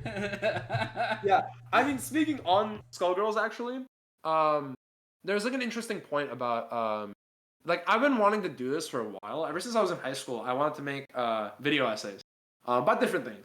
But the one, like, generally it's about topics that I feel like aren't explored in like any sort of literature. There's no like real serious discussion about these topics. So for me, it was like shonen manga. I felt like there wasn't a lot of deliberation as to why I think it was so popular, right? And why I think it's like so. What I think makes shonen manga interesting from like a reading perspective, right? Because like a lot of people have told me like, why would you read manga? You should just read books, right? Like, you're kind of wasting your time, right? And I understand their sentiment. It's like there's a lot of knowledge to be gained from reading, like, you know, contemporary literature, like old literature and stuff. But I think there's like something that like manga provides you that you don't get from other. Anyway, I'm sidetracked as fuck. I'm going off on. But there was that topic kind of like faded from my brain. But there's been a new thing that I've been really interested about, which was something that our friend Conway told me. and I was talking to him about. Let me see if I have my deck box.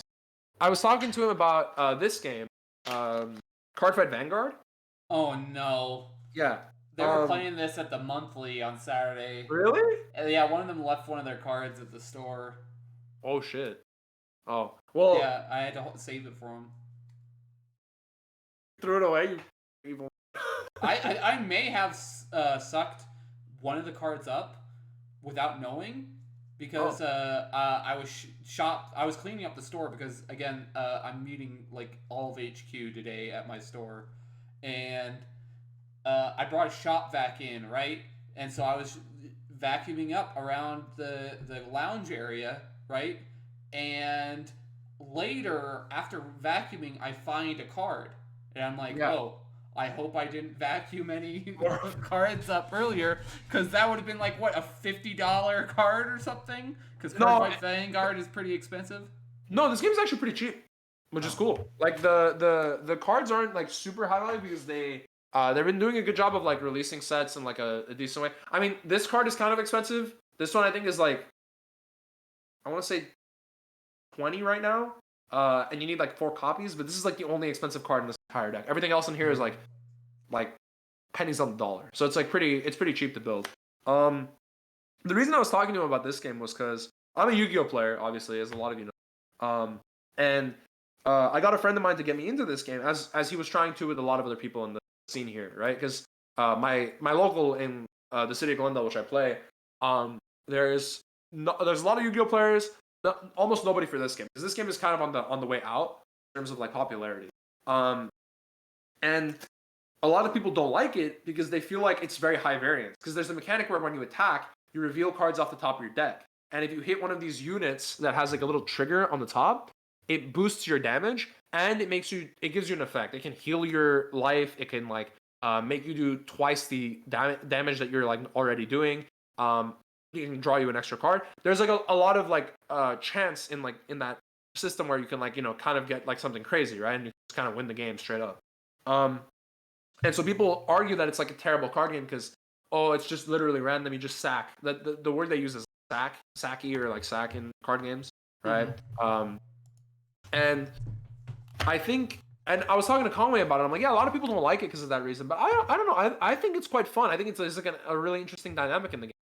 And the way I had been introduced in the new format of Vanguard was a video talking about how it was like the best game ever. Just a guy who really likes Vanguard. He's like, at the end of the day, you have to realize that when you lose in Vanguard, it's your fault. If you didn't guard and they reveal a trigger, you should have guarded. If you didn't like, you know, properly sequence your plays in order to account for the variance, that's on you, right? And I was like, oh, that's an interesting way of thinking about it. I never thought about it like that, because a lot of people, they're just like, oh, I lost because of luck, right? And Conway brought up an interesting point of like, you know, people talk about variance being a bad thing in card games, but like variance is fundamentally the reason why people like card games. And more variance makes a card game good. Like if every single game played out exactly the same, nobody would want to play the card game. It wouldn't be fun, right? Like, and that's actually a complaint that a lot of people have about Pokemon. Is like, oh, Pokemon it's the same game every time, right? Like in terms of like, because there's so many consistency cards, right? That you're generally gonna have a very similar turn structure game. Yu-Gi-Oh does the same thing because of the size of their decks. No, actually. Yes, come on.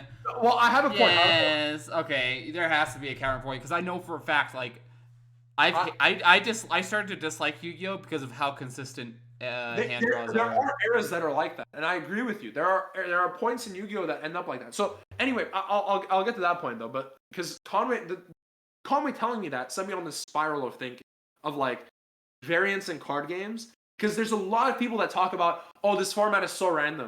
Oh my god, this format is like, oh, if I draw my hand traps, I just win the game. Or like, if I don't see my hand traps and they have their combo, I just lose XD, right? Like, a lot of people talk about it as if the luck and the randomness is the problem. But that's not actually the problem. Because every single format that people love in Yu-Gi-Oh! Is a format that is inherently more variant than the formats that people hate. So, to give you some context on this, you know Sky Strikers, right? Yeah. Right? People love Sky Strikers, right? They're a very control-based deck where you have to think through your plays very often, right? the deck's main issue is that it's not very consistent, but that the power ceiling of the right. Mm-hmm. So what that makes you do is every single turn you have to think about how you're responding to your opponent, how you're playing your turn, how you're playing on their turn, right? And you have to like think about that back and forth, right? So there's a lot of skill, no matter what hand you draw, in figuring out how do I use this hand to beat my opponent, because I have all these tools, but I need to use them in the right way, right? And there's a bunch of different ways I can use them. Gold format is the same way. Gold format is cool because it's not that it's really consistent, it's that the power is low enough, right? Like, and not even the power, because there are cards in Gold format. And Gold format, for those who don't know, is the 2006 format of Yu-Gi-Oh, right? So you have Pot of Greed legal, you have Graceful Charity legal, you have like, what are other cards that are? You have like Trap Dust Shoot legal, a bunch of trap cards that are like banned nowadays, some really powerful monster cards. So you have like a ton of shit in that format that's like really good, right? But the reason that it's fun, right, is not necessarily that it's not random. It's that every game you're able to draw your cards, you're able to play a slower game, right? Because the format is slow enough where every turn you're sort of jockeying for advantage, kind of like chess, right? Where you have to use the pieces that you have, the random pieces in your hand that you have, in order to circumvent the pieces that your opponent draws. And you have to think turn to turn, what do I have in my hand? What do they have in their hand? How do I use the tools that I have at my disposal to beat the tools that they have at their disposal? Right? And so it is inherently more variant than a deck that goes, and you've probably seen this on Master Duel. I know you've seen this on Master normal summon, special summon, special summon, make like 5 extra deck monsters, 6 negates, right? And pass, right? Because that's the same combo every time. I've played decks that way, where I had an FTK deck that was 60 cards, right? And the combo started from any 2 monsters. Any 2 monsters I draw in my hand, I just combo off, right? And it was the most consistent thing in the world. And I had a very consistent way of like, it was the same combo every time, same sort of structure, same sort of theory, right? The thing is, that doesn't make the game more fun. It just makes it more consistent. But the consistency is inherently what the problem is with the game, because you're doing the same shit every single time, right? And there's not really any variant. So hand traps are also a good thing, because they encourage combo decks to have to be variant, right? Because the tools that your opponent has in your hand makes you change how you do your combo. If they have a Nibiru in their hand, you have to rethink how you're going to be able to play it through your turn, because you don't want to play into Nibiru. So you might be encouraged to make more reserved plays on your first 5 summons, right? Until you make a negate, and then you're allowed to go off, right? Or you might have to think of how to play around Ash Blossom. Or if you know that there's like a lot of use of a certain hand trap in the meta, you might have to consider how you're able to counteract that hand trap within your combo, right? So the actual way that you do the combo varies game to game, right? And a lot of the best combo, I mean, really all of the best combo decks have to think about that. It's not a consistent combo.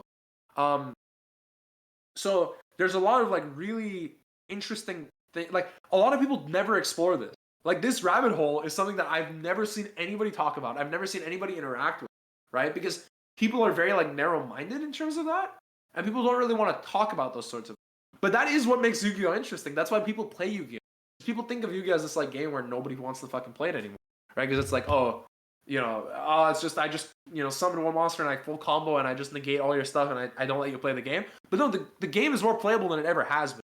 It's just that you have to be willing to like.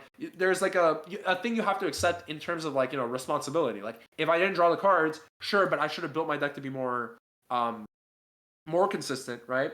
In the face of variance, or I should have accounted for these different things that my opponent could have had, and I should have played around it different, right? Game to game, it's very different.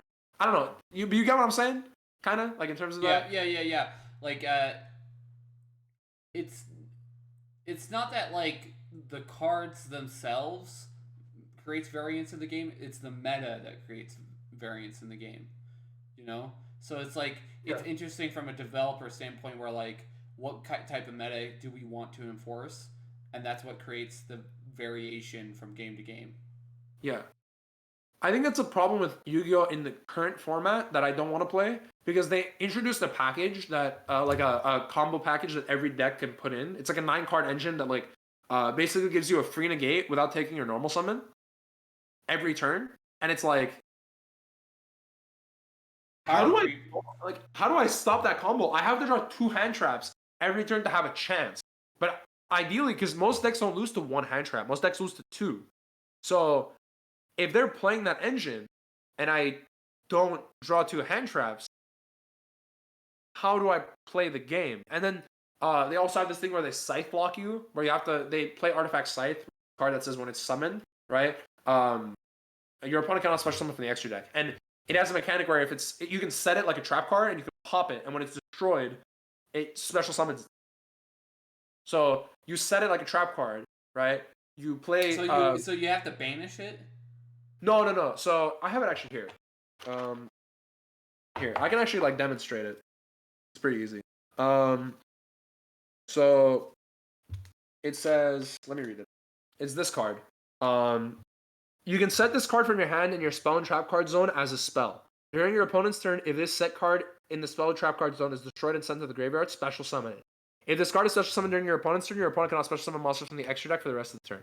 So what you do is there's a link monster for artifacts. These are artifact cards. And what it does is it sets it from the deck.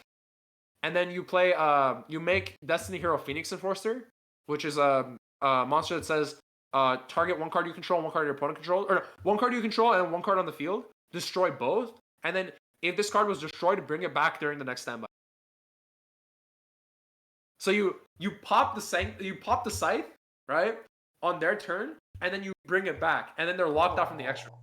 And then yeah, it's fucked up. That I actually stopped playing Yu-Gi-Oh for a bit, for like a 2-week period, just because I really hate this combo. And the deck I played doesn't play that. I play Flunderies. So they're very different than that, right? They're more of a mid-rangey kind of like control-based deck. And they don't summon from. They're like kind of like a Monarchs. You can think of them very similar to Monarchs. And so I don't really mind that, but it's that to play around these like extremely offensive combo decks, I have to like. They're like there's no variance. They're super consistent, super strong decks that don't really have any sort of like flaw because. Like all of their cards are essentially cards. They can't really like brick on shit, really, right? And even if when they do brick, they still make like 2 negates.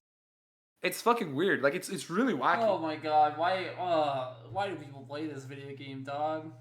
It's not a video game. There's a card game. I love that. Yeah, shit. it is. It is a Master Duel. It's a video game. Well, that's not a Master Duel. It's only in the Master Duel yet. Me? It's not a Master Duel yet. No, it's not a Master Duel. They haven't updated the card pool now. Which is sad. But Master Duel is a little bit better, but there's still interactions like that in like a lot of newer Yu-Gi-Oh! Where it just doesn't really feel super fun to play. And a lot of people have not been going to regionals or anything like I'm not going to go to April regionals. There's a regional in April, and I haven't been to regionals in 2 years. And I have no real motivation to go because I'm like, it's not really that fun, and like, format's kind of dog shit. So I don't really feel like encouraged. And what's sad is that with this Brave package, they call it the Brave package, the Adventure pack. To play it, you basically have to drop $300. I also tell the ladies that it's the Brave package and Adventure package.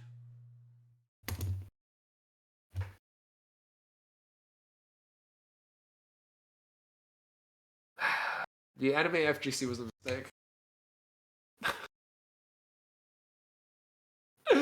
Oh my god. God fucking price. Holy shit, dude. Alright.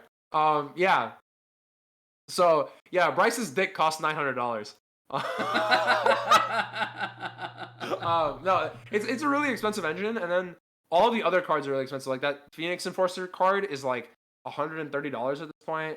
To like build a deck with that engine in it, like that combo, minus the core of the deck, that engine alone costs like $600, and you need like the entire engine. Like, I don't want to really pay that money. Like, fuck that shit. But yeah, I don't know. My point is, my point with all this was like, do I want to actually start making video essays about Yu-Gi-Oh? Because I feel like there's a lot of topics that people don't talk about. And you want my opinion? Yeah. No. Really? Yeah, because I think Yu-Gi-Oh's relevancy on YouTube is not very high. You could make it about regular general card games. Wait, really? Well, not about Yu-Gi-Oh, but I mean just about card games, variants in card games. Yeah, regular card games would work. Yeah. Yeah. Well, no, Yu-Gi-Oh has a very big audience on YouTube. Does it? Like, no, yeah. No, I'm not even trolling you. Is simply unlucky getting views again? No, dude, nobody watches Simply Unlucky. It's all the competitive players that people watch. Because you know how Moist Critical was doing the pack openings and shit. Yeah.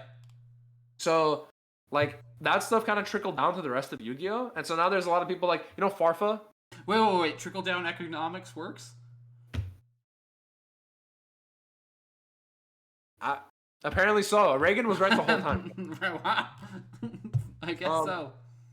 But yeah. So the YouTuber Farfa, he's probably like the face of Yu-Gi tubing right now, and he's really big, 125K.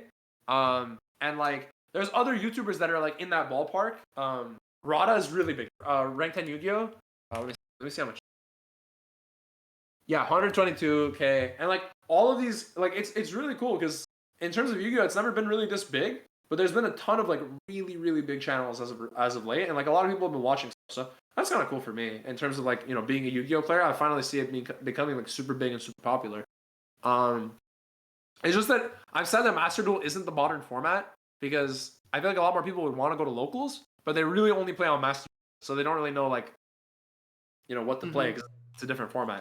But yeah, I'm thinking like I'm trying to think. But yeah, like I talked to a couple of friends of mine, and my main worry is that like I've never topped the regional event. Like I've never like done super well in the public eye in terms of like Yu-Gi-Oh stuff. Like I'm not a super good, I'm not a super well practiced competitive player, or like I haven't won anything really. So like, would anyone even listen to me? But like would people just meme me out of existence and just say I don't know what the fuck I'm talking about? Like, if so, that's the thing that you take with putting yourself out there on the internet is that people will criticize you. So just be okay with that. Yeah. Like last week on our podcast last week, some dude was making fun of my blind eye.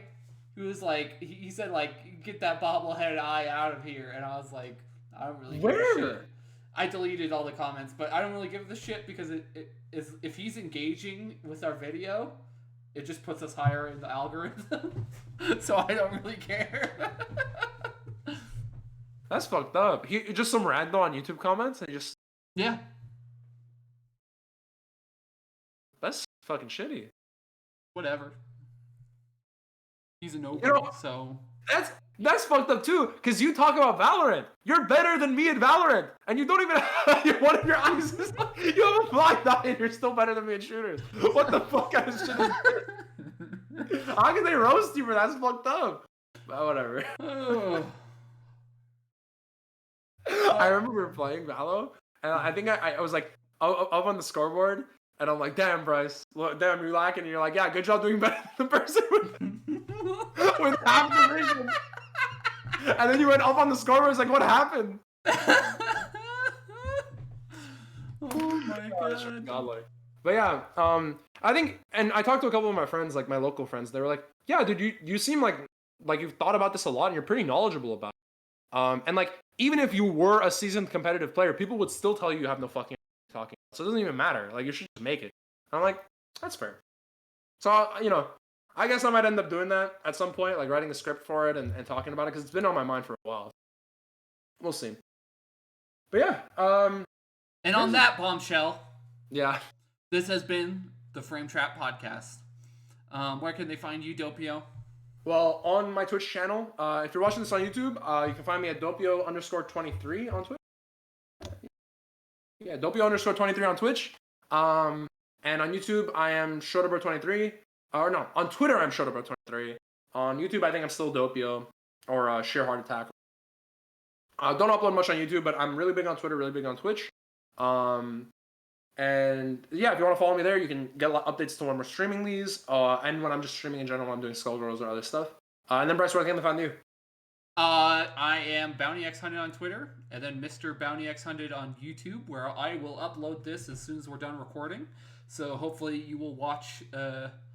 Hello, everybody from the future who is watching this in the future. But yeah, that's been our show. Yep. Well, take care, everybody. Have a wonderful rest of your week, and we will see you Tuesday or when this is uploaded on YouTube or whenever we see you next. Yeah. Goodbye. Take care, everybody. Have a good day.